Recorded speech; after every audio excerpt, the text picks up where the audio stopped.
Hola, buenas tardes a todos. Bienvenidos al segundo módulo del Seminario de los Derechos de las Personas con Discapacidad. El módulo 2 es el título Filosofía del Derecho y Personas y Discapacidad. Está a cargo el doctor Fernando Bermúdez, que es abogado, doctor en Derecho por la Facultad de Derecho de la Universidad Nacional de Cuyo, y es profesor de grado universitario en Ciencias Jurídicas de Filosofía y Letras de la UNCuyo. Además, es docente de la Cátedra de Problemática del Conocimiento, de Filosofía Jurídica y de Ética en la Universidad Nacional de Cuyo y en la Universidad de Mendoza. Le cedo la palabra, doctor. Bueno, muchas gracias, Diana. Un placer como siempre. Muy buenas tardes para todos. Bueno, como siempre es una alegría enorme poder colaborar y estar partícipe en esta diplomatura, a la cual quiero mucho y aprecio mucho, no solo por la temática que toca, sino realmente porque tanto Diana como Cintia son grandes amigas, así que es un placer realmente acompañar este tipo de iniciativa. Bueno, lo que yo voy a compartir con ustedes es un tema que tiene una cierta polémica, es un tema que implica tomar un cierto posicionamiento, porque lo que vamos a analizar es la concepción antropológica del problema de la discapacidad. Es decir, cuáles son los fundamentos filosóficos de la discapacidad, lo cual implica o va a implicar asumir una concepción de hombre, ¿sí? Como sabemos, esta postura y esta pregunta no es para nada pacífica, porque podemos decir que la historia y la filosofía está enmarcada en esta gran pregunta, ¿no? ¿Qué es el hombre? Si bien no somos tan ambiciosos para analizar todas las posturas, sí vamos a analizar las posturas más importantes o que han sido relevantes respecto de la cuestión de la persona y cómo se ha compartido o cómo se entiende la discapacidad a partir de algunas concepciones filosóficas. Me pueden interrumpir mientras comparto PowerPoint, si no, me esperan cuando termino la presentación y charlamos sobre algunos puntos. Me interesa sobremanera la opinión de ustedes. Todo lo que digo está sustentado por bibliografía, con lo cual los que quieran profundizar también pueden pedírmelo. Creo que Diana ya tiene bastante material, pero bueno, el que quiera profundizar algún aspecto en particular, tengan toda la libertad de pedírmelo, por favor, y se los paso. Así que bueno, ahí les comparto PowerPoint. Insisto, como no los veo, les pido que me interrumpan si hay alguna pregunta o duda.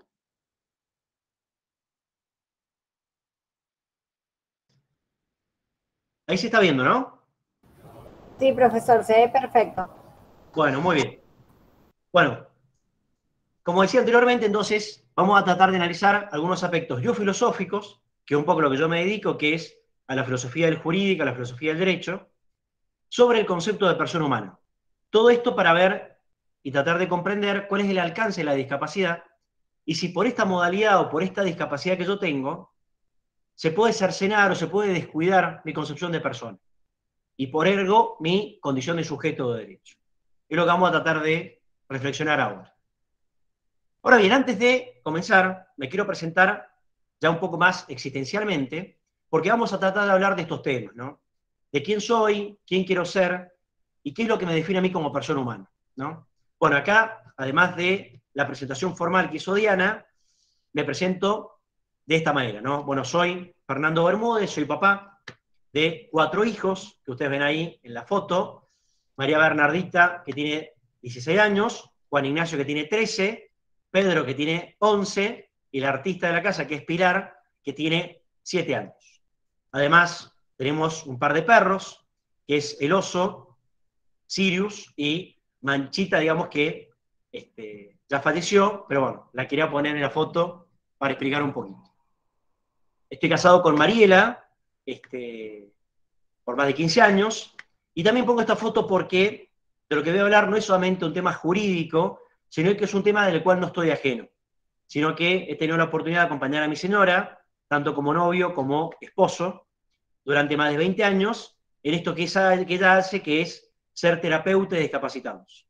Con lo cual, si bien no soy especialista en discapacidad, es un tema que he podido acompañar y no ser ajeno, como bien digo, desde hace mucho tiempo.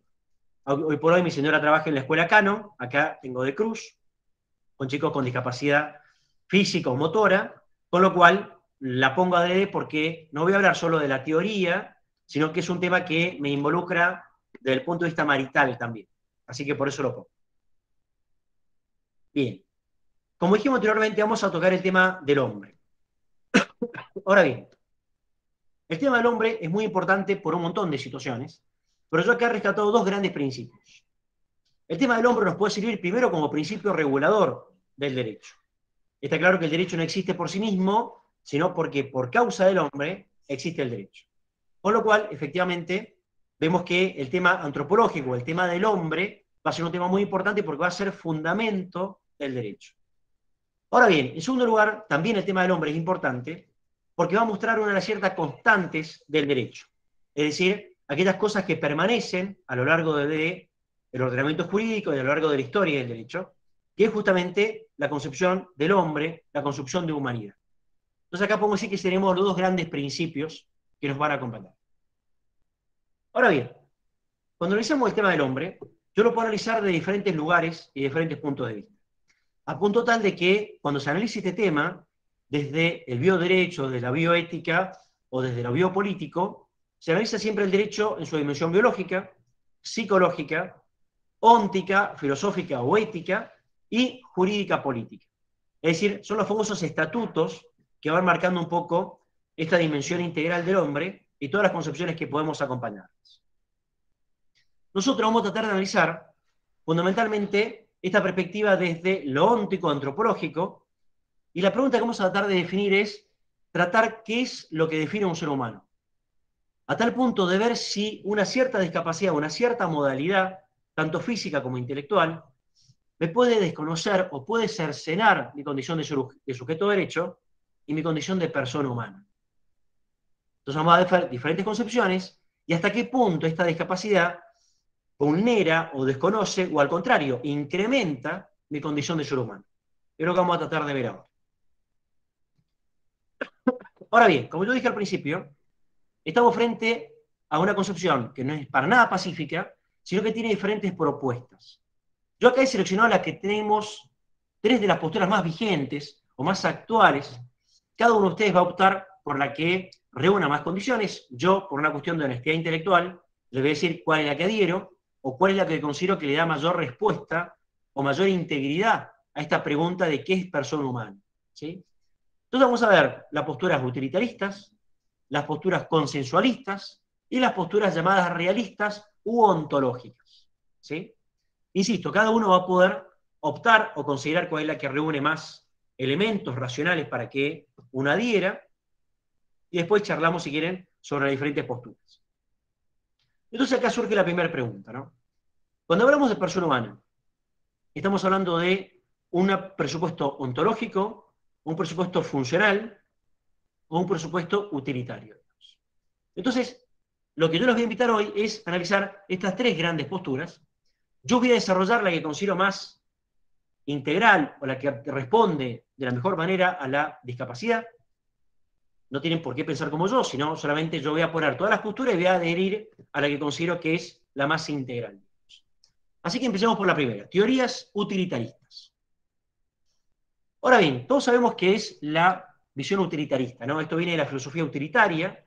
Acá tenemos dos grandes pensadores, que es Jeremy Bentham y Stuart Mill, que fueron dos grandes pensadores ingleses que plantearon esta filosofía utilitarista. En pocas palabras, ¿qué dice el utilitarismo? Es aquella concepción filosófica que trata de centrar la esencia de la persona o la entidad de la persona en el placer. Entonces dice, lo que me define a mí como ser humano es esta capacidad que tengo de poder disfrutar del placer y esta capacidad de evitar o rechazar el dolor. Entonces, yo voy a ser más persona en la medida que tenga mayor capacidad de comprender el placer y la capacidad de evitar o rechazar el dolor. ¿Sí? Está claro que esto parte de un presupuesto muy relativo en el sentido del placer y el dolor. Es decir, es una cuestión muy emotiva o afectiva desde el punto de vista de la persona. Pero va a centrar fundamentalmente en el sentido del placer. ¿Sí? Ahora bien, desde el punto de vista filosófico, y ya metiéndonos en la concepción de la persona humana, acá vamos a ver que tenemos un gran filósofo, que es justamente un gran representante del utilitarismo, que es Peter Singer. Yo tengo la posibilidad de tener la obra de él en su totalidad, es un autor que he podido sentarme a estudiar y desarrollarlo, y él va a plantear lo siguiente. Él tiene 2 libros, del cual yo he utilizado para trabajar hoy, que es Ética Práctica y Repensar la vida y la muerte. Este autor ha sido un gran apologista de los derechos de los animales, está a favor del aborto, de la eutanasia, ha sido uno de los pensadores más importantes que tienen estos movimientos, digamos, en defensa de los derechos de las minorías y demás, fundamentalmente de los animales. Ahora bien, yo voy a plantear lo que él dice en algunos extractos de su obra, que es fundamentalmente Repensar la vida y la muerte. Yo acá he seleccionado algunos fragmentos, después hemos escaneado parte del capítulo, donde yo lo desarrollo con más detenimiento, pero para que tengamos un poco una cierta dinámica. Fíjense lo que dice Peter Singer, aplicando esta teoría utilitarista a la concepción ya de la bioética, o del bioderecho, o de la biopolítica. Fíjense lo que dice. Él dice, si un ser sufre, no puede haber justificación moral alguna para la negativa a tener en cuenta su sufrimiento. No importa cuál sea su naturaleza, el principio de igualdad exige que el sufrimiento de ese ser sea equiparado con un sufrimiento semejante al de cualquier otro ser. Si un ser no es capaz de sufrir ni experimentar goce o felicidad, no hay nada que tener en cuenta. Este fragmento, que es muy representativo, nos quiere decir lo siguiente. Primero, él dice que cuando un ser sufre, no puedo tener o desconocer que ese ser sufre, y no puedo desconocer ningún sufrimiento de ningún ser, sea de un animal racional o de un animal no racional como un perro, por ejemplo. Ahora bien, dice él, no puedo hacer distinción respecto del sufrimiento de un ser humano o un ser no humano. Ahora bien, si un ser no es capaz de sufrir, él dice, ni de experimentar gozo o placer, ya ahí no tengo nada que hacer. ¿Por qué? Porque ya no sería parte de la naturaleza humana. Repito, si yo no tengo la capacidad de sufrir o de experimentar el placer o el dolor, no hay nada que hacer porque yo no pertenezco a la raza humana o a la raza animal y ya no tengo nada que hacer. ¿Por qué? Porque pierdo la capacidad esencial para Peter Singer, que es lo que me define a mí como ser humano. Capacidad de sufrir y experimentar gozo o placer. Al haber renunciado a la distinción entre animales humanos y no humanos, como yo acabo de decir, podríamos negarnos a establecer una distinción entre personas y aquellas que no son personas. Y en vez de ello, insistir en que todos los seres vivos, o quizás más conveniente, todos los seres capaces de experimentar placer o dolor, tienen el mismo derecho a la vida. Es decir, que el derecho a la vida estaría supeditado para Peter Singer, haciendo una hermenéutica del párrafo, en la capacidad que yo tengo de experimentar placer y experimentar dolor. Por lo tanto, una persona no es por definición un ser humano, sino que soy un ser humano en la medida en que tengo esta capacidad de gozar el placer y de soportar el dolor. ¿Sí? Ahora bien, avanza y dice lo siguiente. Por eso distingue entre lo que es la vida biológica y la vida biográfica. En el estado vegetativo hay vida biológica, pero cesa la vida biográfica. Es decir, esta biografía que yo llevo a cabo como un ser humano en un itinerario, en un hacer y en un querer hacer como parte de mi vida, sino que efectivamente al yo perder esa capacidad, solamente queda la vida biológica. Ahora bien, el cuerpo está vivo, pero no está la persona. Por eso acá él justifica la eutanasia y justifica eliminar personas que han perdido esta capacidad de experimentar el placer y el gozo, es decir, han perdido su vida biográfica. Y fíjense lo que dice cuando un niño. Ahora bien, cuando la vida de un niño, de tal modo penosa, que no valga la pena ser vivida, si no hay razones extrínsecas para tener el niño con vida, es mejor matarlo. Matar a un neonato con malformaciones no es moralmente equiparable o equivalente a asesinar a una persona. No son personas los seres humanos que no son conscientes y son incapaces de razonar, como los humanos mentalmente retardados o las personas con Alzheimer. En pocas palabras, para Peter Singer, lo que me define a mí, mi condición de ser humano, y por su consecuencia, mi condición de sujeto de derecho, en la cual le atribuyo derechos y obligaciones, está determinada por mi capacidad de experimentar el placer y experimentar el dolor. Si yo pierdo esa capacidad por una malformación, por una discapacidad o por una enfermedad, pierdo mi capacidad de ser humano y para él no vale la pena vivir, sino que justifica tanto la eutanasia como la interrupción voluntaria de un embarazo, produciendo la muerte de un neonato o de un infante. Un niño con malformaciones que no valga la pena ser vivida por los dolores que está padeciendo, es mejor matar, para Peter Singer. Entonces surge inmediatamente la pregunta ante esta primera postura. Entonces, ¿qué hacemos con las personas con discapacidad? Porque hay personas con discapacidad, como ustedes saben, porque todos están involucrados de una u otra manera, como yo les dije también, a la cual somos conscientes que hay personas con discapacidad que les impide tener cierta experiencia o conciencia del placer y del dolor. O pueden percibir dolor y placer, pero no tienen el alcance de la comprensión del placer y el dolor. Entonces, ¿qué hacemos con estas personas con discapacidad? ¿Qué hacemos con las personas Down, que tienen capacidad, pero tenemos una capacidad disminuida que les hace percibir algunos aspectos de forma limitada respecto a una persona con plena capacidad? ¿Y qué hacemos con personas con malformaciones físicas, no solo mentales? Para Peter Singer estaría justificado eliminarlas. Entonces surge la gran pregunta, ¿no?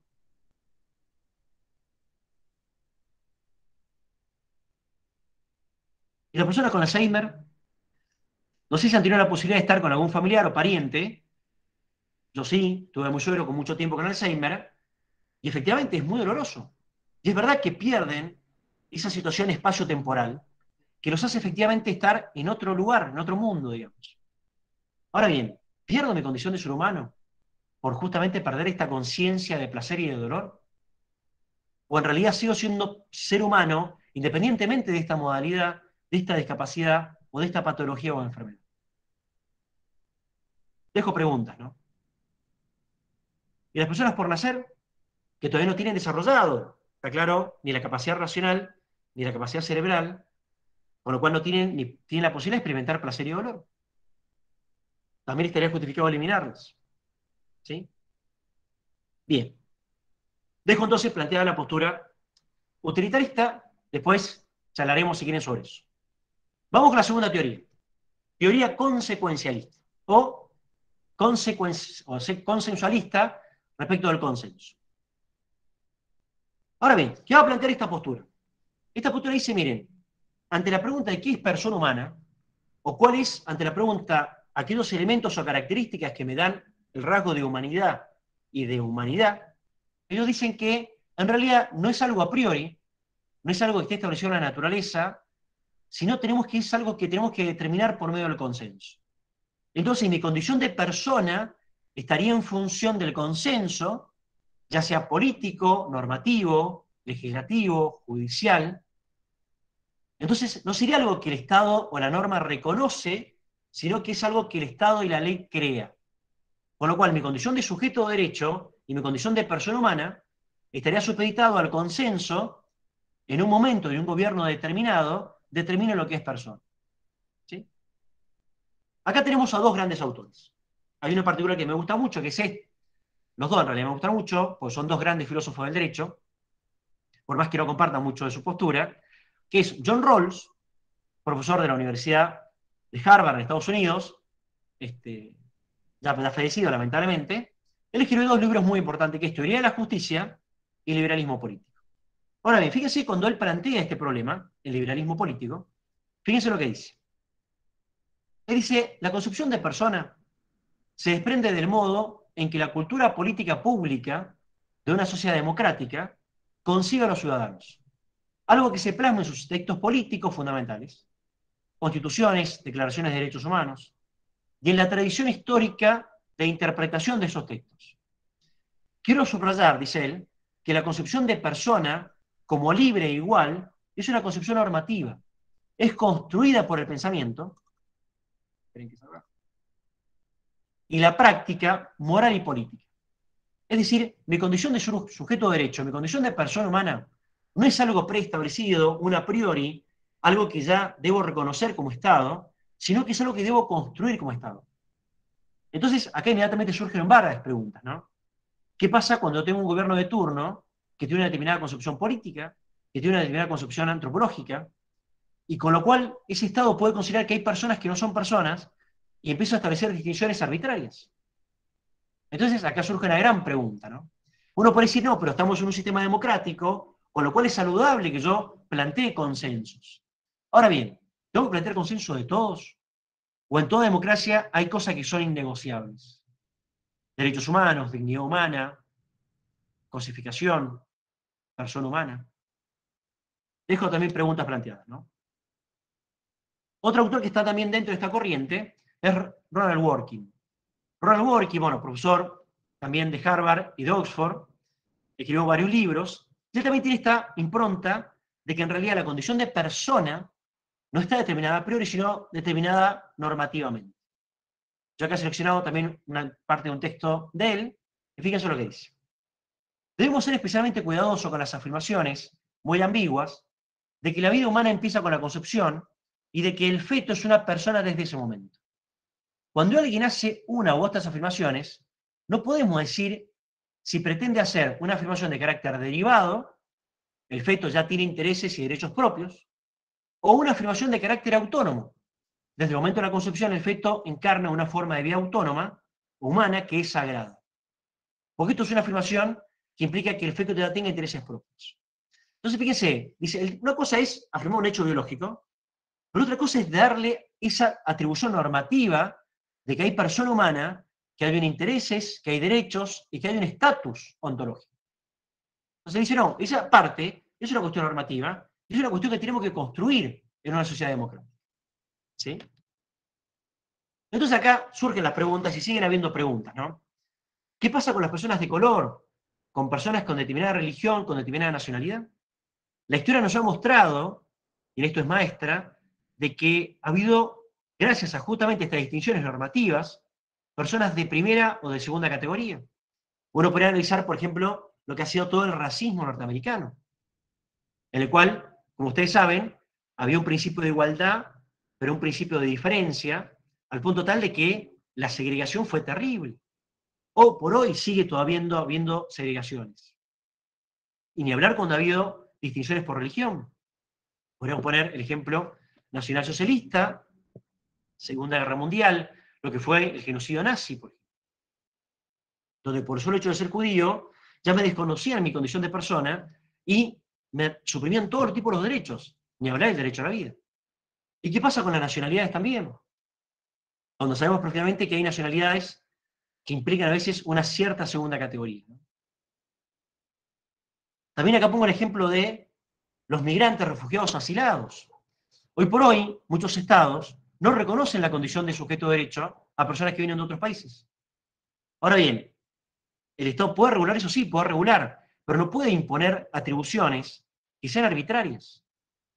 O soy persona humana y tengo derechos, o no lo soy, pero en el caso de que sea, tengo libertad de tránsito. Ahora bien, es verdad, tengo que estar de forma regular, tengo que estar legalizado, tengo que tener papeles, pero hay veces que personas salen de un país corriendo porque corre amenazada su vida. Entonces hay personas que no vienen con documentos. ¿Eso significa que no son personas? ¿Eso significa que yo no los tengo que recibir, ni aceptar, ni ayudar? Bueno, acá empezamos con todas estas preguntas que surgen a partir de esto, ¿no? Si tengo condición de sujeto de derecho, tengo derechos, porque soy persona humana y soy digno. Si no tengo condición de sujeto de derecho y no tengo derechos, es porque mi condición de ser humano empieza a trastocar y empieza a requebrajarse. Entonces surge la pregunta de, bueno, ¿cuál es el alcance o no de la persona?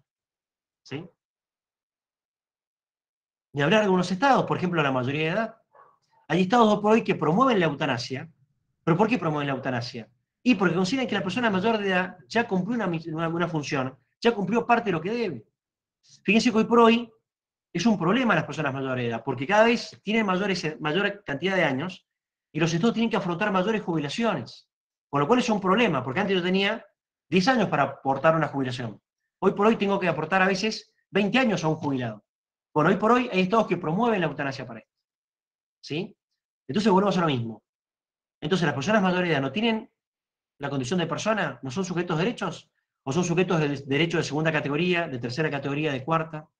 Y seguimos con la pregunta, ¿y las personas con discapacidad? Que no realizan aportes, que es una carga para la familia, para el Estado. ¿Son personas? Preguntas. Y llegamos a las teorías ontológicas.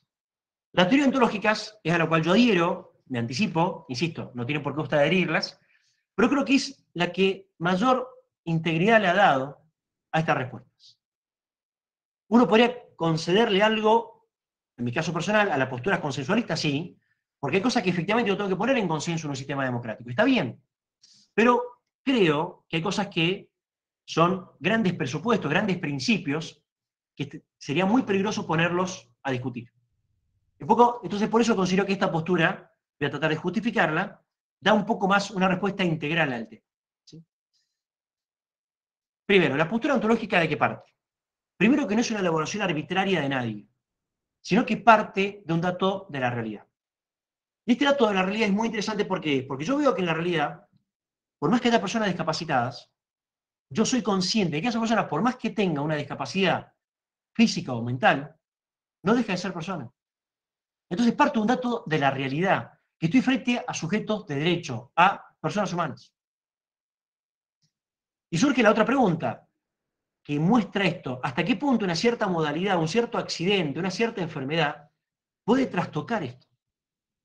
Y lo vemos que la realidad no, al contrario, implica una mayor protección, un mayor cuidado por parte de nosotros a esa persona que tiene una cierta vulnerabilidad. Con lo cual, ese dato real me parece que es muy interesante. Entonces, parte de la realidad, y a partir de ahí, toma los datos de la realidad. Por eso, no crea nada, sino que reconoce lo que observa. Esto es un dato muy interesante, ¿no? Ahora bien, acá hay un montón de autores. Yo cito algunos nada más que me parece que son muy significativos. ¿Y significativos por qué? Porque trabajaron el tema de la discapacidad. Y quiero que hubiera una respuesta integral, que justamente rompe las ambigüedades, rompe las vaguedades, y es muy claro. Hay que defender la persona humana, independientemente de cualquier modalidad. El libro que cito, que es muy caro para los que se dedican a la discapacidad, es Jérôme Lejeune.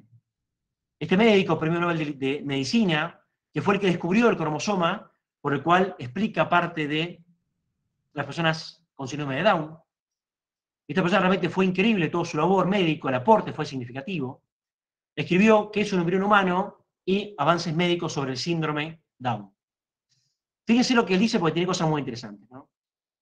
Él dice, cuando existe la primera célula, todo, absolutamente todo, lo que le permitirá evolucionar hacia el individuo, ya se encuentra en su lugar.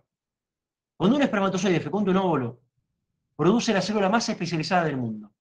Especializada para la cual ninguna otra célula jamás tendrá las instrucciones durante la vida del individuo que acaba de crearse. Todo su código genético, todo su material genético está en esa célula especializada. Ningún científico ha emitido jamás la opinión de que un embrión puede ser un objeto de propiedad. Desde la concepción, un hombre es un hombre. Surge la pregunta, independientemente de cualquier modalidad, sí. Independientemente de cualquier patología, sí. O soy persona o no lo soy. Y cito este otro autor, filósofo alemán, que también trabajó mucho en el tema este de la cosificación de la persona y el tema este de la distinción entre el algo y el alguien, que parte justamente de posturas cosificantes, justamente han hecho del hombre un ser producto del comercio o producto de la compra y venta o producto de otras cuestiones, pero pierde la condición de sujeto de derecho y la condición de ser alguien. ¿Sí? Leo algunos textos de él que me parecen interesantes. Primer dato que me muestra la realidad, las personas son o no lo son. Pero si son siempre actuales, siempre en acto. Son como la sustancia aristotélica, realidad primera que encierra en sí la posibilidad de diferentes actualizaciones ulteriores. Para la condición de ser personal, solo puede y debe haber un solo criterio, la pertenencia biológica al género humano. La pertenencia biológica al género humano. De ahí que tampoco pueda separarse el comienzo y el fin de la existencia de la persona del comienzo y fin de la vida humana. Esta distinción que hace Singer, de la vida biológica o la vida biográfica, es muy arbitrario separar eso. Es muy arbitrario, ¿no?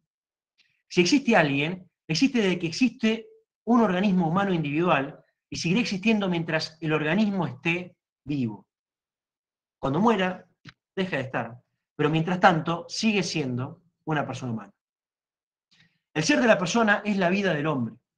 Por eso no tiene sentido decir, por ejemplo, que la muerte cerebral acaso no sea la muerte del hombre, pero sí la de la persona.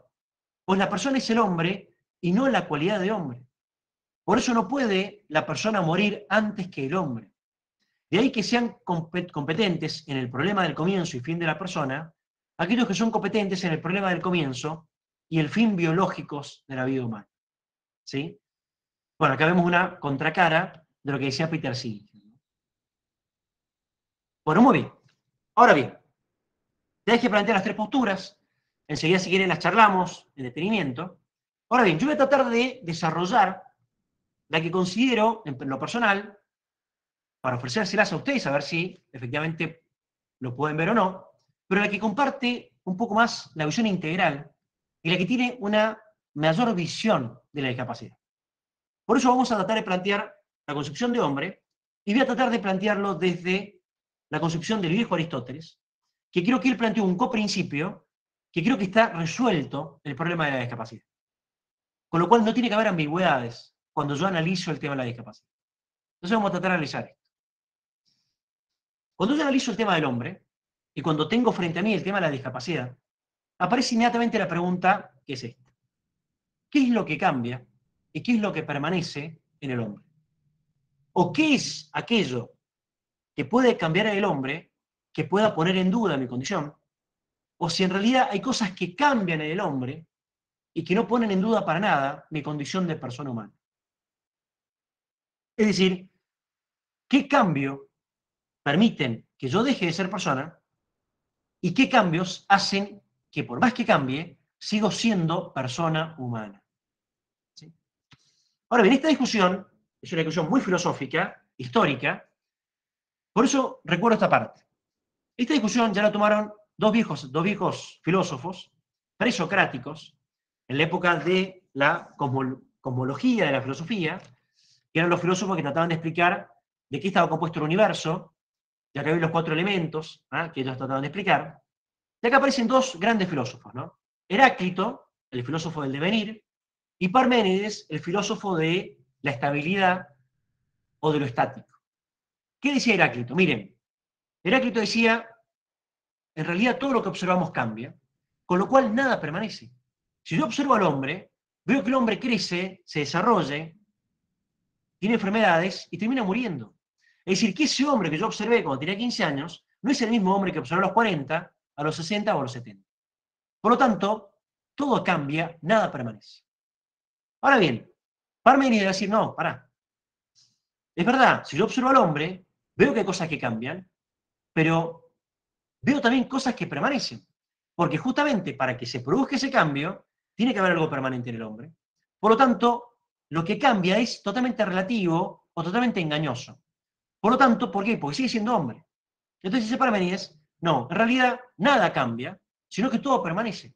Porque yo sigo siendo hombre a pesar de todo. Ahora bien, dos posturas dialécticas enfrentadas. Ahora bien, ¿quién termina de resolver esto? Y de una manera notable, y que tiene todavía mucha vigencia. Aristóteles. Aristóteles, ¿qué va a decir respecto a todos autores? Con un realismo notable. Él dice, miren, efectivamente ambos tienen parte de verdad. Si yo miro al hombre, veo que el hombre cambia, pero si también veo al hombre, veo que hay cosas que permanecen. Entonces Aristóteles pudo explicar el cambio y la permanencia a través de un coprincipio: sustancia y accidentes. Él dijo, efectivamente, si yo observo al hombre, veo que el hombre cambia. Pero para que se dé ese cambio tiene que haber un sustrato permanente en el cual se asiente y pueda permitir el cambio. Si no hubiera nada permanente, sería un solo devenir y no habría posibilidad de cambio. Entonces Aristóteles pudo acertar y dar algo muy interesante que fue el tema de la sustancia y los accidentes. Entonces, ¿qué va a decir Aristóteles? Aristóteles va a decir algo muy interesante. Él dice, miren, cuando yo estoy frente a un ser humano, yo estoy frente a una unidad sustancial. ¿Y qué significa esto? Que el hombre es sustancial, ¿por qué? Porque es un ente que subsiste y existe en sí mismo y no en otro. Es decir, yo veo que estoy incomunicado y que no me puedo dividir. Yo existo en mí mismo y consigo mismo. Ahora bien, para yo entender esto, veo que hay características materiales en el hombre que van a ser justamente los accidentes. Entonces él dice claramente, hay un ser sustancial o subsistente, pero que yo puedo observar a través de los accidentes. Ahora bien, ¿qué son los accidentes? Son aquellas modalidades que existen en otro, en el hombre, pero que me pueden mostrar el hombre. Ahora bien, ¿qué son esos accidentes? Son aquellas modalidades que el hombre tiene, desde el punto de vista biológico, filosófico, espiritual, etcétera, pero que no me terminan de definir, pero que muestran parte de lo que soy. Acá estaría la enfermedad. La enfermedad es un accidente, es una modalidad, que es parte de lo que soy como hombre, pero que no me define como hombre, por eso no puede trastocar mi entidad sustancial. Vamos a explicar esto. Yo tengo un hombre que es una entidad sustancial. Existe en sí y por sí mismo. No depende de otro. Ahora bien, ese hombre, como entidad sustancial, tiene 9 accidentes, Aristóteles. Esos accidentes son aquellos que me van a mostrar efectivamente al hombre. Los accidentes de cantidad, de cualidad, de relación, de ubicación, de posición, de posesión, de tiempo, de acción y de pasión. Ahora bien, todos estos accidentes que vemos acá, por más que haya algún accidente que por una cuestión biológica, genética, de herencia o posterior se encuentra trastocada, mi condición sustancial de hombre no se ve afectada. Esto es lo que han tomado las grandes declaraciones de derechos humanos cuando dice que mi condición intrínseca o mi dignidad intrínseca como ser humano se da independientemente de la enfermedad, del sexo, de la religión, de la nacionalidad y de todo. Mi condición de persona humana es una entidad y un estatuto ontológico independientemente de cualquier variación accidental que el hombre posee. Ahora bien, explico cuáles son los accidentes. Acá pongo, como estamos ya en sintonía de Mundial, la verdad que la foto está desactualizada porque ya no es de Barcelona Messi, pero lo pongo porque es algo que conocemos todos. Acá yo tengo un ejemplo de un hombre, que es Lionel Messi. Lionel Messi es un hombre, es un ente sustancial, existe en sí por sí mismo. Ahora bien, yo tengo, por Messi, un montón de accidentes que me definen como hombre. Primero, dijimos que es un hombre sustancia. Ahora bien, veamos cómo se aplican los accidentes. Vemos que tiene una cualidad Messi. ¿Cuál es? La que es futbolista. Yo tengo otra cualidad, por ejemplo, soy docente, investigador. Ahora bien, si yo no fuera investigador, no fuera docente, y Messi no fuera futbolista, tendría otra cualidad. Y póngale que no tenga ninguna cualidad. Ahora bien, el no tener una cualidad, ¿me suprime, me cercena o me disminuye mi condición sustancial? No. Vamos a la otra cualidad, al otro accidente. Acá vemos cualidad futbolista. Cantidad, es bajo. Ahora bien, por más que yo sea alto o bajo, gordo o flaco, calvo o con pelos, en silla de ruedas o con capacidad plena motriz o discapacitado motriz, volvemos a lo mismo, no me cercena mi condición de ser humano, sino que es solamente una identificación para ver cómo yo tengo esa determinada característica biológica o humana. El accidente de relación, acá lo vemos, que es esposo de Ángela Rucos. ¿Dónde? Está en la cancha. ¿En qué posición? Está parado. ¿Qué está haciendo? Tiene a su hijo, posesión. ¿Cuándo? Ha llegado a tal hora. ¿Qué está haciendo? Saludando a su esposa, perdón, y está pasión, está alegre o feliz. Ahora bien, de acá surge la pregunta. La concepción realista o ontológica que dice que a mí los accidentes me van a mostrar a ese ente sustancial, pero cualquier modalidad, cualquier disminución de cualquiera de esos 9 accidentes no suprime, ni cercena, ni disminuye mi condición de ser humano. Por eso, respondiendo a Peter Singer, si yo pierdo mi capacidad, mi cualidad de experimentar placer o dolor, ese mero accidente no cercena ni disminuye mi condición de ser humano. Por eso no está justificado ni moral, ni jurídicamente, eliminar ese ser humano. Sigamos. Ahora bien, cuando yo hablo de sustancia y accidentes, no estoy hablando de dos cosas separadas, sino que en el hombre se da en un todo. Lo explico yo desde el punto de vista pedagógico para separarlos, pero somos conscientes que hay un solo ente sobre esto. El ente es un cierto todo, compuesto de sustancia y de unos ciertos accidentes. Se trata, pues, de elementos que forman una unidad. No se encuentran separados, en realidad no puede haber accidentes sin sustancia, ni sustancias sin accidentes. Es un coprincipio. No obstante, estas realidades están en distinto nivel, porque los accidentes dependen del ser de la sustancia, y no al revés. Y ningún accidente puede disminuir o cercenar mi condición de persona. Ninguno. Ni siquiera aquellos que afecten mi capacidad superior, que es mi capacidad racional o mi capacidad intelectual. Ni siquiera es. Ahora bien, fíjense que históricamente ha habido una gran definición de persona que me parece que es muy interesante, que es la siguiente. Boecio, un filósofo antiguo, decía, la persona es una sustancia individual de naturaleza racional. Fíjense que justamente insistía con la definición de Aristóteles. La persona es un coprincipio de sustancia de accidente, pero además somos individuales. Es decir, cada persona es única e irrepetible. Somos incomunicables, yo no lo puedo separar al hombre. También somos inalienables, no puedo estar sujeto al comercio, no puedo ser una cosa, sino que soy alguien. Y tengo una cierta dignidad intrínseca que me define como persona, independientemente de cualquier modalidad. Por eso soy una totalidad. Y tiene que haber respeto estricto desde el punto de vista estatal o desde el punto de vista legal o normativo. Ahora bien, por mi naturaleza racional, está claro que tengo la capacidad cognoscible, que es la dignidad suprema. Esta capacidad para conocer, apreciar, evaluar, jerarquizar, emitir juicios. También me permite una cierta autonomía. También me permite tener una conciencia de mí, tener subjetividad, respetar la intimidad. ¿Sí? Ahora bien, fíjense, después de todo esto, ¿qué podemos decir? Que el abordaje, cuando hablamos del abordaje del hombre, tiene que ser un abordaje integral. Si yo empiezo a hacer distinciones arbitrarias que están determinadas por una cierta patología, por una cierta modalidad o por un cierto accidente, lo que hacen es romper esta visión integral del hombre. Entonces empiezo a tener una visión fragmentada, parcial de la condición del ser humano, que habilita cualquier manifestación arbitraria, inclusive delictiva o terriblemente injusta, digamos. Entonces, fíjense acá, podemos resumir todo lo que venimos hablando con esta constitución esencial de la persona. Fíjense, el hombre no solo es una vida racional, sino porque tiene compuesto justamente esto. Sabemos que tiene un compuesto material, que es el cuerpo, que tenemos el ente corpóreo y el ente mutable. También sabemos que el hombre participa de una vida vegetativa, donde tenemos movimientos inmanentes, donde está la potencia de la nutrición, del crecimiento y la reproducción. También sabemos que tenemos una vida sensitiva, tenemos sentidos externos, sentidos internos, memoria, imaginación cogitativa.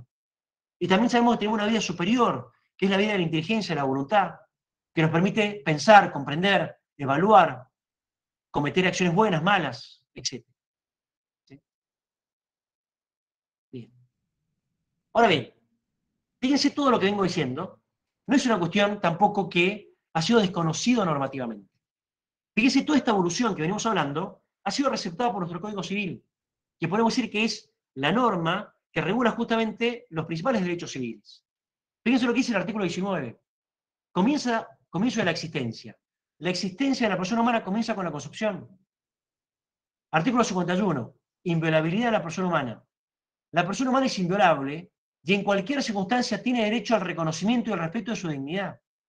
Repito, la persona humana es inviolable y en cualquier circunstancia. ¿Qué está diciendo acá?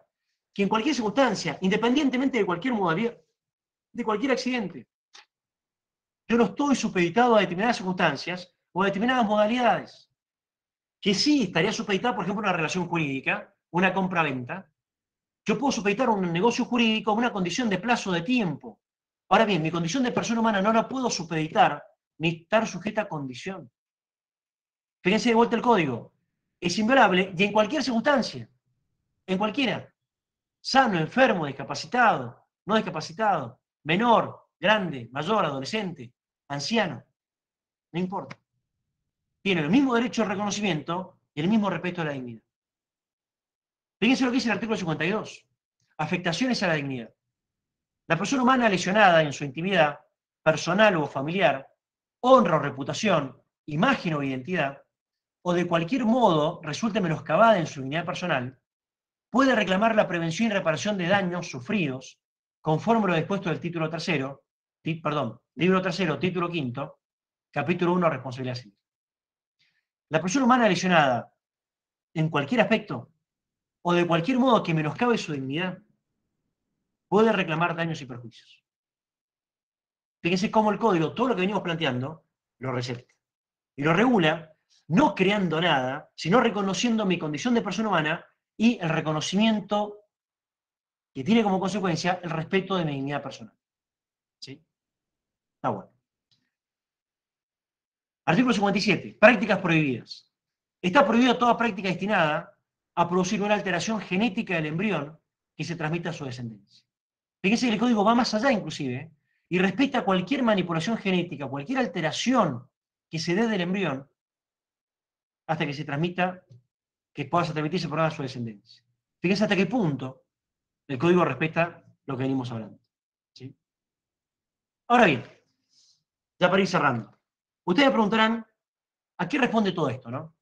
Fíjense que acá es muy interesante cómo lo que venimos hablando desde el punto de vista jurídico, también lo vienen planteando muchísimos autores, desde la literatura, desde la sociología y desde la filosofía.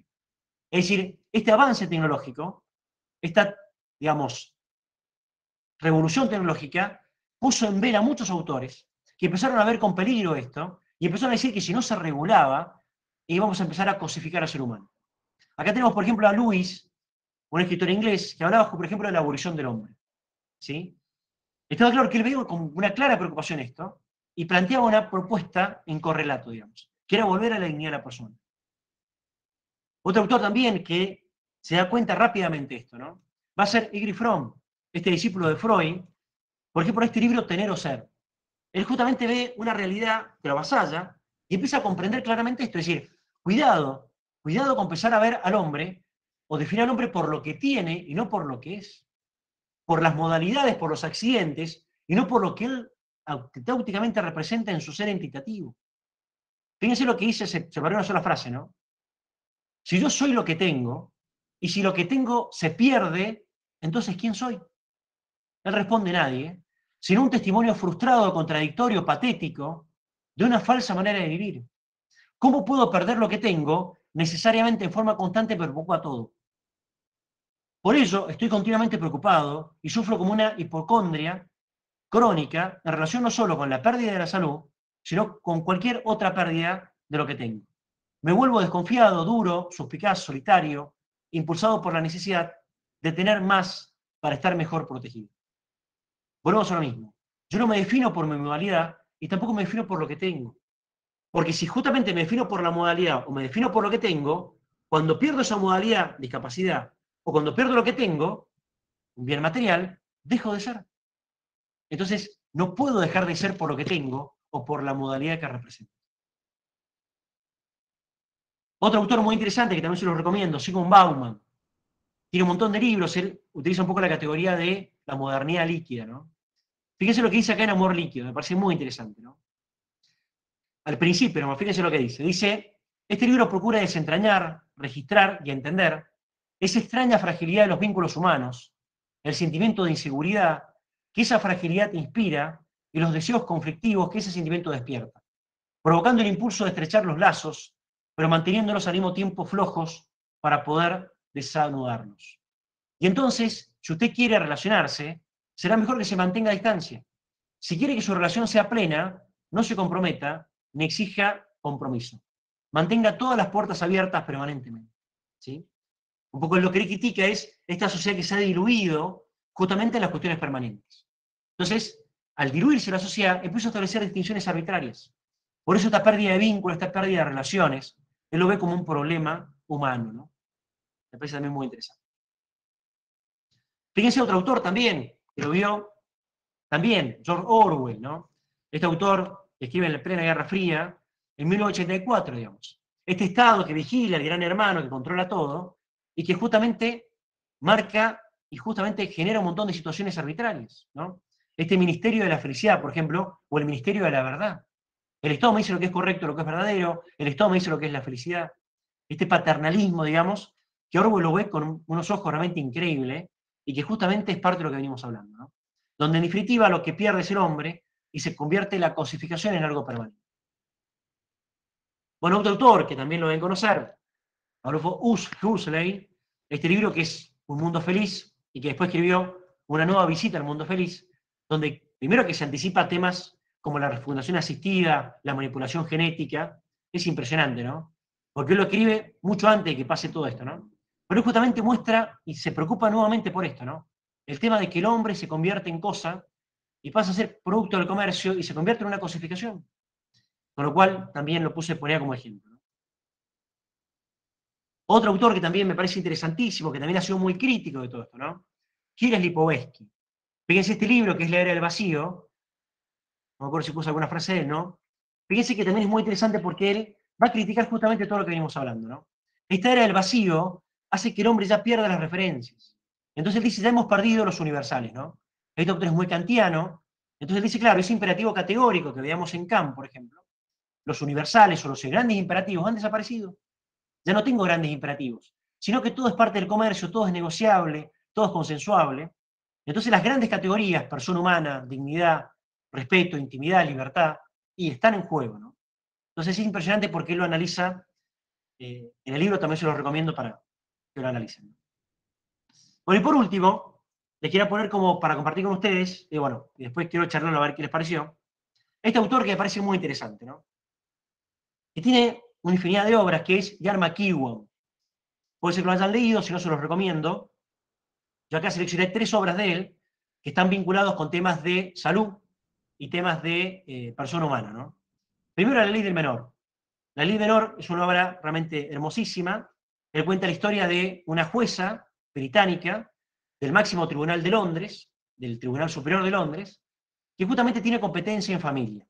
Ahora bien, el libro cuenta que esta jueza tiene que resolver 3 casos, que justamente están vinculados con cuestiones que superan lo jurídico, ¿no? El primer caso que tiene que resolver es un matrimonio judío que no se ponen de acuerdo el esposo y la esposa sobre la educación de las hijas. El esposo quiere una educación ortodoxa y la mujer quiere una educación mixta. Es decir, que le enseñen judío, la religión judía, pero que tengan la apertura al mundo. No se ponen de acuerdo, pasan diferentes instancias, llega hasta la corte. Segundo caso, un caso de matrimonios católicos que tienen siameses, con los cuales uno de los hermanitos no tiene órgano desarrollado, le está usando los órganos del otro hermano, con lo cual el médico les dice que tienen que separar, porque si no mueren los dos. Los padres dicen, miren, no vamos a tomar la decisión, si tienen que vivir los dos, que vivan los dos, y si tienen que morir, que mueran los dos. Bueno, denuncia, llega hasta el juzgado. Y el tercer caso es el caso de el testigo de Jehová, un chico con cáncer de médula, que tiene que un joven adolescente de 16 años, que tiene que hacer transfusión de sangre, pero que se resiste por una cuestión religiosa, por una cuestión, digamos, de creencia religiosa, con lo cual la jueza también tiene que resolver y lo lleva adelante. ¿Por qué pongo este ejemplo de Jan McEwan, La Ley del Menor? Porque es impresionante cómo la jueza se da cuenta, de a poco, que claro, para poder resolver el tema no era solamente una cuestión jurídica, sino que la cuestión moral, la cuestión religiosa y los respetos, los grandes respetos, los grandes derechos de estas personas, eran parte de la discusión jurídica. Entonces lo pongo como ejemplo para que lo veamos. El segundo ejemplo que vamos a analizar, que es Cáscara de Nuez. Si ustedes ven la tapa del libro, van a ver que hay un bebé invertido. Está en el seno materno, ¿no? Justamente vamos a analizar esta obra porque es justamente una novelita que está contada en primera persona, que es justamente la historia que cuenta el bebé que está dentro del vientre materno, que está contando lo que va a ser un homicidio, que va a ser la muerte del padre.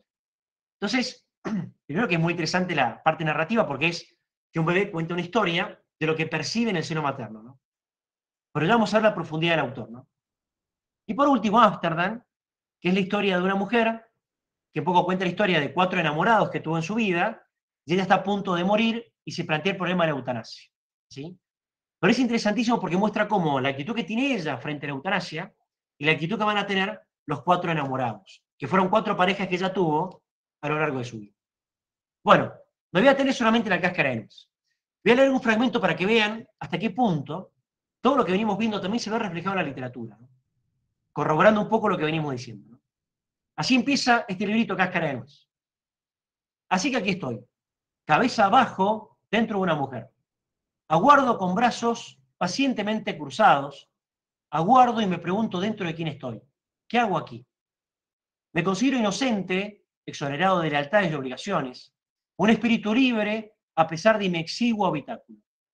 Así que acercándome más, mi idea era ser, o si no, una variante gramatical es.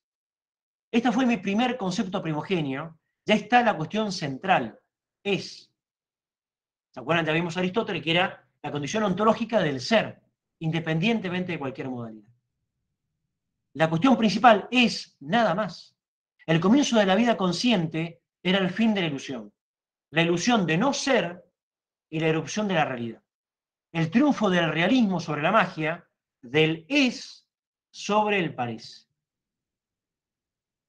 Solo en mis padres, solo en mí, mis padres se mezclan para siempre. Dulcemente, amargamente, a lo largo de 2 columnas vertebrales, de azúcar y fosfato. La receta de mi ser esencial, deseo saludable o pura glonotería. En primer lugar, quiero mi vida, quiero mi nacimiento, mi cota infinitesimal del tiempo infinito y la posibilidad fiable de una conciencia. Se debe un puñado de decenios para probar suerte en un planeta que gira libremente. Quiero mi oportunidad. Quiero llegar a ser. Dicho de otro modo, hay un libro que quiero leer y que todavía no se ha publicado ni se ha escrito, aunque ya está empezado. Quiero leer hasta el final mi historia del siglo XXI. Quiero estar aquí, quiero estar ahí, en la última página, cuando sea octogenario, endeble, pero vivarracha, bailando una giga la noche del 31 de diciembre del 2029. ¿Sí? La cuestión entrañablemente esencial, en el fondo, de cada nacimiento quedaba resuelta. O esto o lo otro, nada más. Nadie exclama en el momento de tu deslumbrante aparición, es una persona, sino es niña o es niño. Mi identidad será mi única posición preciosa y verdadera, mi acceso a la única verdad. El mundo tiene que amarla, alimentarla y protegerla, como hago yo. ¿Sí? Bueno, solamente un ejemplo, esperen que vuelva, como para compartir con ustedes el tema. Bueno, esperen que vuelva. Ahí estamos.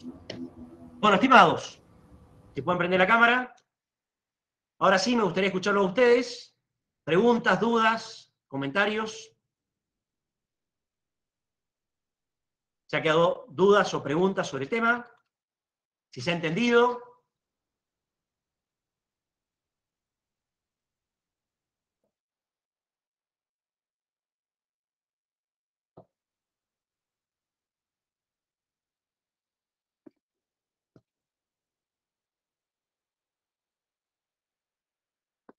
¿Algún valiente? Vamos.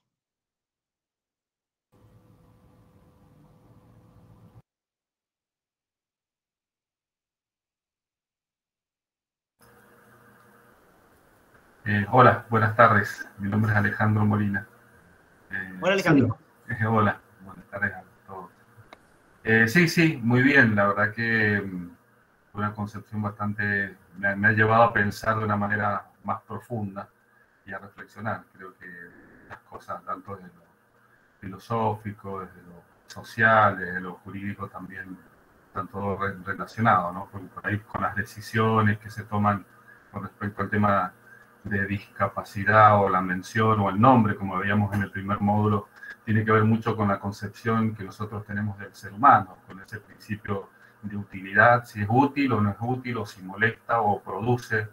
Creo que vivimos en una sociedad, bueno, que todos ya sabemos que se te valora por lo que producís, ¿no? Entonces, por ahí cuando no producís mucho, cuando sos anciano o el niño, medio como que no estamos medio acostados. Creo que sí está bueno reflexionar, dado que estamos haciendo este curso en derechos de las personas con discapacidad, para poder pensarlo, ¿no? Porque la verdad que me ha gustado mucho. Me ha quedado claro, en realidad, tu exposición, porque ha sido muy clara y me ha llevado a pensar las dos posturas o los dos extremos u otras posturas más intermedias, ¿no? Así que, bien. Muchas gracias, Alejandro. No, está bien. Buenísimo, me alegro entonces. Profesor, en el primer módulo a varios participantes les llamó la atención o era la primera vez que escuchaban el término diversidad funcional. Si quiere hacer algún aporte, algo. No. A ver, creo que comparto también creo que de a poquito se ha ido, poniendo en valor el alcance de la discapacidad y también justamente la precisión conceptual. Está claro que los términos son muy importantes, los términos definen parte de lo que la cosa o lo que quiero definir, ¿no? Pero creo que ha sido un avance muy significativo porque justamente esa disfuncionalidad, esa discapacidad o disfuncionalidad, justamente es por una habilidad motriz o intelectual, digamos, pero que no implica una disminución. Entonces creo que esa conquista creo que es muy importante, ¿no? Entonces, ya teniendo claro que soy persona, después, claro, yo puedo analizar diferentes modalidades, que pueden ser físicas, motoras, o ambas, y ahí ver cómo el ordenamiento reacciona, o cómo reacciono yo como institución frente a eso. Porque de lo contrario, si no, lo que yo decía al principio, es decir, si yo pierdo esa primera pregunta ontológica o antropológica, va a ser muy difícil. Y ahí corro mucho peligro de establecer distinciones arbitrarias, ¿no? Que muchas veces se cometen esas distinciones, cuando en realidad debería haber un claro concepto de vulnerabilidad y poner todo el ordenamiento jurídico al servicio de abordar de la mejor manera esa vulnerabilidad, ¿no? Pero bueno, insisto, ya es muy personal en mi opinión, pero creo que estoy convencido de que eso ha habido grandes cosquitas y grandes avances, ¿no? La misma convención sobre personas con discapacidad creo que es muy interesante, ¿no? Ustedes verán, sí, pero viene un montón de discusiones posteriores totalmente. Tenemos que discutir qué pasa con el trabajo, qué pasa con la exclusión o la inclusión real, porque está claro que en la ley es una cosa, lo que yo dije también es muy bonito, pero después en la realidad no se da todo esto. Por ejemplo, a nivel laboral no se da. Entonces, tenemos que pensar también esto, ¿no? Yo creo que esta diplomatura es muy buena para pensar todas estas cosas colaterales, ¿no? Lo que yo dije es algo muy fundamental, podríamos decir que es el presupuesto, ¿no? Ahora bien, después tenemos que sentarnos a ver cómo hacemos lo otro, ¿no? Por ejemplo, hablamos de la igualdad de derechos, pero una persona con discapacidad no puede conseguir trabajo. O no puede estudiar, digamos. No están en las condiciones para que estudie. Y entonces, pero bueno, estamos. Micaela. Micaela. ¿Qué tal? Buenas tardes, Fernando y compañía.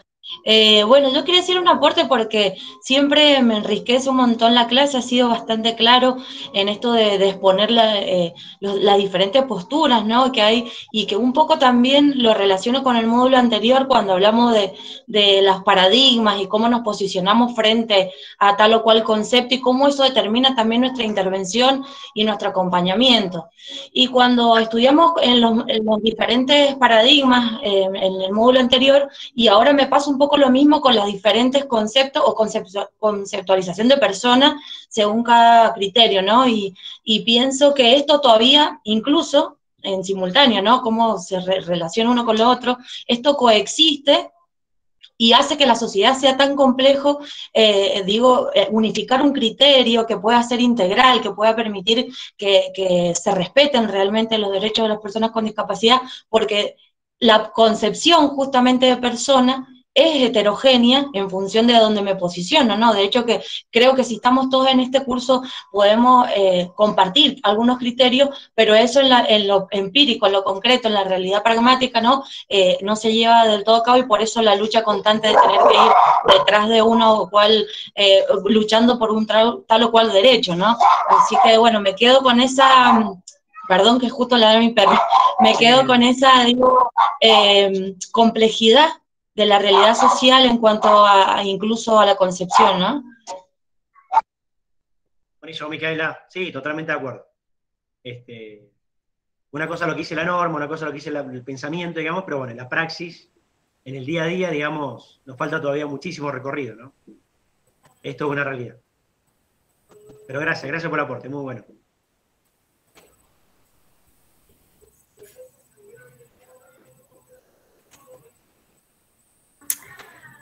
Bueno, en paralelo a lo que acaba de sumar Micaela, bueno, así como vamos avanzando en tanto con las leyes, en cuanto a estos conceptos, siempre van a estar en estos paradigmas, aún lo vemos en nuestra sociedad, que van conviviendo. Me pasó de ayer una reunión institucional donde nos presentamos las MAI que acompañamos, porque bueno, hay MAI en la escuela donde estoy, hay MAI nos acompañamos a estudiantes con discapacidad intelectual, MAE que acompañan a estudiantes con ceguera, y hay estudiantes que están, digamos, MAE que acompañan a estudiantes con discapacidad motriz.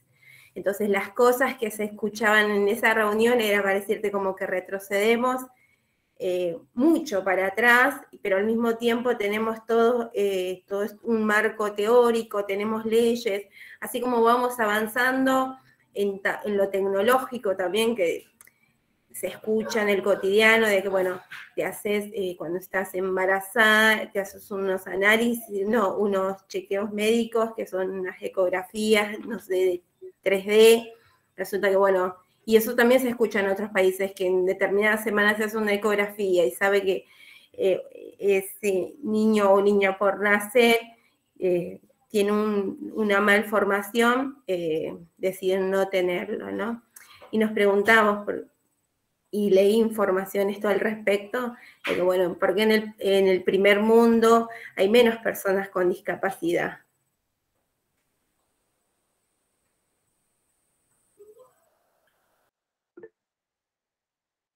Perfecto, sí, Nancy, totalmente de acuerdo.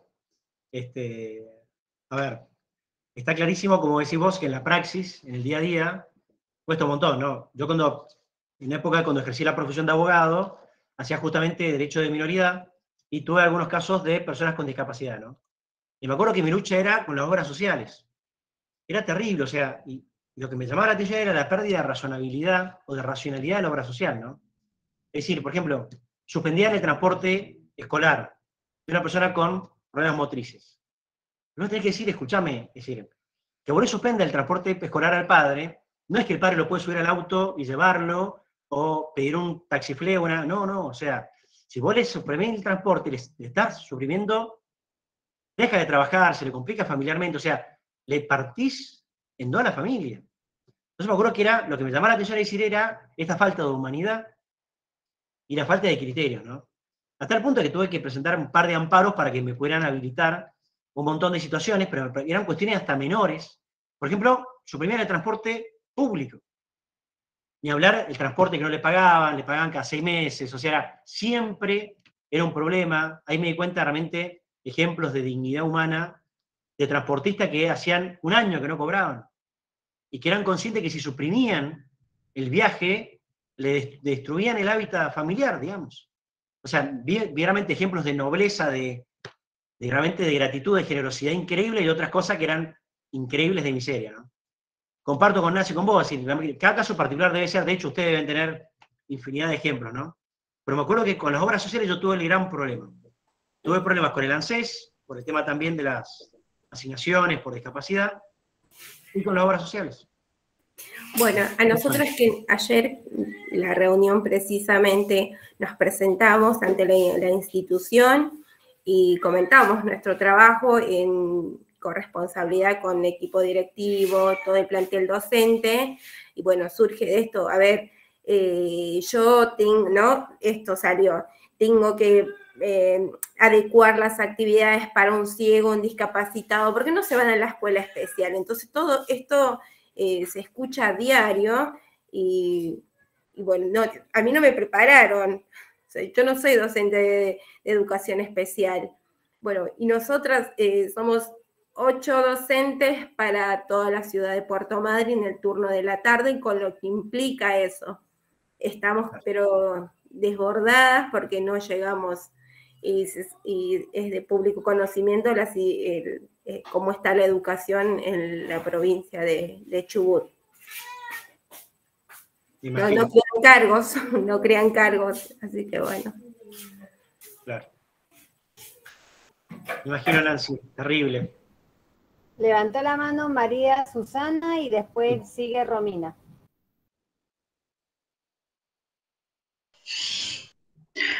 Hola, ¿cómo están? Bueno, yo me presento, soy Susana Garnica, soy licenciada en terapia ocupacional y soy de Formosa.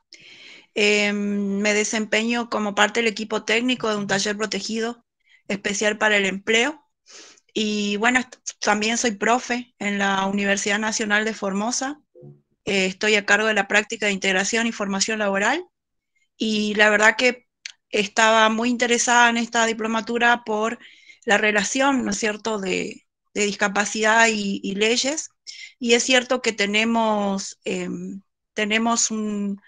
unas leyes que van por un lado y modelos de discapacidad por el otro, y escuchando a Fernando en esto de ser y no ser, y la búsqueda constante de estos términos para que las personas con discapacidad se sientan identificadas con estos conceptos, la verdad que me hizo repensar un montón de cosas, ¿no es cierto? Esto del certificado único de discapacidad, digamos, prestaciones que nosotros tenemos en las leyes que atentan contra la integridad de nuestro colectivo. Entonces, escuchando la clase magistral, que es el introductorio a este curso, no me acuerdo el nombre del señor, que dice que mientras existan, digamos, el Código Civil o las leyes no se reformulen, no, se anula a la persona con discapacidad, este tema de la curatela, por ejemplo, y me remito a esto de que yo a veces escucho personas con discapacidad donde dicen, ¿por qué tengo que hacer este trámite para sacarme el carnet para viajar gratuitamente? Si yo con presentar el certificado ya está. El certificado mismo dice transporte libre y gratuito. Entonces, en estas cosas simples, sencillas y cotidianas que pasan todos los días, uno ve cómo este entorno a veces anula un poquito ese ser, y que ellos están en la constante búsqueda, ¿no es cierto?, de esto de ser reconocidos, de no ser discriminados, de que de la accesibilidad, ¿no es cierto?, de que sea que esté acorde con la realidad de ellos. Jorge Araya, ahí está, esa es la clase de los audios que escuché, que la verdad, los modelos a los que hacía referencia me pasaban por la cabeza todos mis pacientes, y es verdad, todavía hay mucho por hacer, por cambiar nuevos paradigmas, y también me encuentro en situaciones con las obras sociales también, en donde, bueno, está escrita la ley, las prestaciones que dice el certificado, y a veces no se los aprueban, y por ahí nosotros siempre decimos que eso es orientativo, que no es definitorio, o sea, no es que va a definir la prestación que dice ahí, sino es orientativo. Me encuentro con chicos a los que no les aprueban las prestaciones, no les aprueban el transporte, no les aprueban la MAI, son niños que pierden la mitad de la escolaridad. Entonces estamos hablando de inclusión, y por un lado va el modelo y por otro lado va la ley. Cerrando, digo que me encantó esta clase, y bueno, es súper importante el aporte de esta, digamos, de esta rama. Nada más, muchas gracias. Muchas gracias a vos, Susana. Bueno, indudablemente tienes mucha autoridad para hablar ahí, estás in situ trabajando en temas complejos, ¿no? Pero sí, comparto totalmente, ¿no? Y si este pasaje que hay entre lo que dice la ley, realmente tiene cosas muy buenas con lo que pasa en la realidad, lamentablemente. Por eso creo que esta diplomatura instala el tema y nos sigue haciendo pensar, digamos. Así que creo que está muy bueno que la hagan y que se siga repitiendo. Gracias, Susana, muy bueno. Romina. Hola, buenas tardes. Me llamo, Romina. Soy de Catamarca, profesora de educación especial. Actualmente trabajo y también tengo un hijo con discapacidad. Chico, digo, pareciera grande. Tiene 6 años y también estoy de los dos lados, como mamá y como profesional, enfrentando millones, no una o dos, sino millones de barreras. Y obviamente que las pienso y actúo, porque en realidad, si yo quiero que mi hijo entre, es una tontera esto, pero para mí, obviamente, no lo es, pero capaz que para el común de la gente sí. tengo que luchar contra el gobierno, por decirlo así, para que le hagan una rampla en la puerta de la escuela y entre por delante el chico. No tenga que ir a dar toda una vuelta y entrar por el fondo.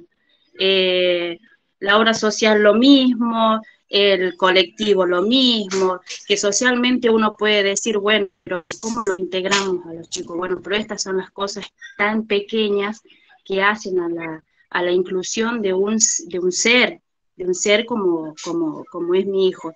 Y obviamente instando a que él, de acá a futuro, yo es más, he llegado a ir hasta los institutos, IES, que se dan por noche, las que se dictan materia de formación docente, que son por noche, y yo hablaba con una de las encargadas, le digo, ¿sabe cuál es mi planteamiento, señora? Le digo, es si la gente realmente va a estar preparada a futuro cuando mi hijo vaya a secundaria, porque usted está formando docentes ahora, pero esa gente va a estar formada para recibirlo a mi hijo. Yo voy a tener que ir por cada uno como yo estoy haciendo hoy por hoy en la primaria, porque o no conocen, porque no saben cómo tratarlo, porque no saben cómo enseñarle, porque es un millón de cosas por las que uno tiene que luchar.